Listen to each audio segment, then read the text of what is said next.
Então agora a gente vai continuar falando sobre rochas sedimentares, né? Lá na mesa 3 a gente explicou sobre a formação das rochas sedimentares e agora a gente vai explicar sobre a formação de um outro tipo de rocha sedimentar, onde o sedimento dela é muito fino. O processo de erosão, de intemperismo desse sedimento fez com que ela se tornasse muito, muito, muito pequenininho. E justamente por ficar muito pequenininho, a gente fala que esse sedimento ele recebe um novo nome, né? Ele não é mais uma areia, ele se transforma num silt. E o silt, pessoal, esse tipo de sedimento, é a base da formação da maioria dos solos. E ela é a base da formação do que a gente conhece como argila, né? Esse sedimento ele interage com a água de uma maneira muito interessante, que ela forma o barro, que é uma estrutura mais flexível, uma estrutura que parece uma massinha. Todo mundo acredito que já tenha brincado com argila pelo menos uma vez. E a argila nada mais é do que esse silt misturado com água, né? Quanto maior a proporção de água, mais mole fica. Quanto menor a proporção de água, mais duro fica. E o silt, quando ele se acumula numa bacia sedimentar, ele vai formar um tipo de rocha chamada de argilito. Essa rocha sedimentar chamada de argilito. E o argilito, ele é bem característico e ele é uma rocha que tem uma propriedade muito interessante, que ela é muito boa para fazer o processo de fossilização. E próximo da nossa escola lá do Flávio, existe não é bem um afloramento, ele está no subsolo, mas o subsolo ele é formado por argilito, né? Uma camada de rocha de argilito.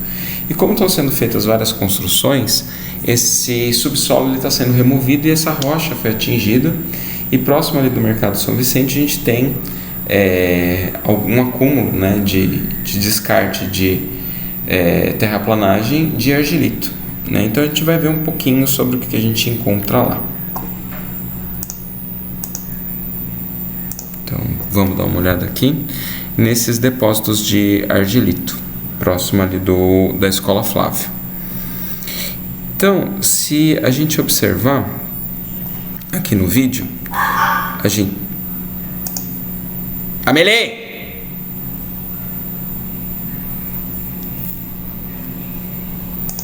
A gente consegue ver essas pilhas de materiais, né? A primeiro momento parece que é solo, né? Que é terra, mas não.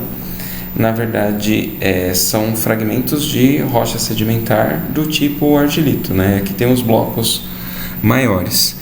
E se a gente perceber bem, ela difere dos arenitos, principalmente por conta do tamanho do grão de sedimento, né? Que é um silt, e pela coloração aqui, que ela é bem mais amarelada, né? Então ela tem um momento de formação diferente e a rocha matriz é diferente, né? E tem algumas delas que tem também uma camada mais escurecida, provavelmente por conta de material orgânico, o que é um bom indício que aqui nessa região a gente consegue encontrar restos de seres vivos, né? E se a gente for ver bem, também a gente consegue perceber as camadas, né, que formam esse silt, que na verdade não está muito claro, mas na amostra que está na mesa de vocês vão conseguir perceber bem isso, né? Então aqui a gente fez aqui uma quebra, né, uma clivagem, e vocês podem perceber que rapidamente, com algumas marteladas, as camadas elas se mostram, tá vendo? Elas têm mais facilidade de se clivarem. Então vamos dar uma olhada aqui, vamos pulverizar a rocha, né? Continuando batendo. Então a gente consegue ver como ela se destaca. E ela é uma rocha mole, tá vendo? Aqui dá para ver muito bem as camadas.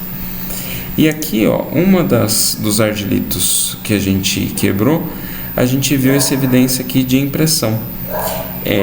Vocês vão ver essa amostra na mesa e vocês vão poder observar. Eu acredito que seja alguma estrutura vegetal, enfim, né, bem primitiva, porque essa rocha ela deve ter se formado há uns 300 milhões de anos, né?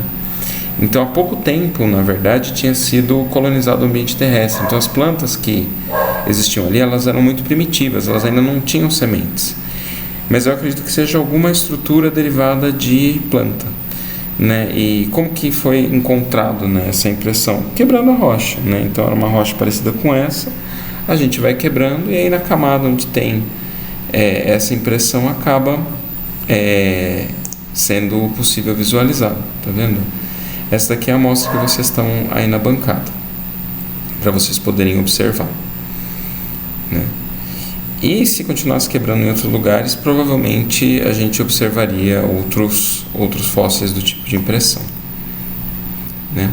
Então, aproveitando, né, como é que se formaram esses fósseis e por que o argilito ele é tão bom para poder formar fóssil? Então, para a gente formar um fóssil, primeiro você tem um animal, né, que morreu e em um ambiente específico, normalmente um ambiente pobre em oxigênio, um pântano, né?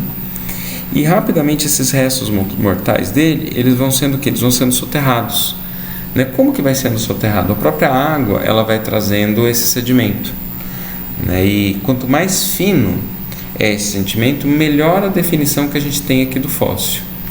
Ao longo do tempo, né, esses ossos eles vão sendo substituídos, né, por minerais, né? O formato dele é substituído e eventualmente pela movimentação da crosta, né, essas camadas elas voltam a ser expostas. Tá vendo aqui? Em uma situação futura, essa camada que estava aqui soterrada foi exposta. E aí você consegue achar novamente, né, ter acesso a essas rochas no formato de fóssil, né, no formato do osso, do esqueleto ali daquele animal. Isso daqui é osso? Não é osso. Na verdade, são minerais que tomaram a forma desse osso. E aí a gente tem esses fósseis, né, que são muito comuns nos argilitos, que são as impressões. Aqui a gente tem uma fóssil, por exemplo, de uma folha, que foi impressa num argilito. Aqui a gente tem um peixe, um inseto, né? Outra folha aqui, ó, também, a gente percebe que ela é bem sutil. Aqui uma planta primitiva, né, que tem esse formato mais ramificado, né? Se você olha assim, você ter cuidado, você olha para aquilo ali, você acha que é uma sujeira na rocha. Na verdade, é um fóssil de uma impressão de um vegetal. E como que se formaram esses argilitos nessa região? Então essa região, na verdade, há mais ou menos entre 400 e 300 milhões de anos atrás, ela foi uma região que passou por um processo de glaciação. O que significa isso? Tinha muito gelo, né, nessa região. E esse gelo eventualmente derretia, carregava, né, esse silt das regiões mais altas e ele depositava em lagos, né? Esses lagos eventualmente congelavam, que dava tempo desse silt bem fino decantar aqui no fundo do lago, e esse ciclo ele foi sendo repetido várias e várias e várias vezes, até que se formou na base desses lagos, né, glaciais, esses depósitos de silt que se transformaram nessa rocha que a gente conhece hoje como argilito. E isso é uma forma também da gente entender como a paisagem ela vai mudando ao longo do tempo, né? Então, entre 400 e 300 milhões de anos atrás, a gente, se estivesse em Sorocaba, nesse mesmo lugar onde era o Flávio, provavelmente a gente estaria embaixo de um lago e em volta teria uma paisagem bem gelada, cheia de gelo, né? E que congelaria eventualmente no inverno.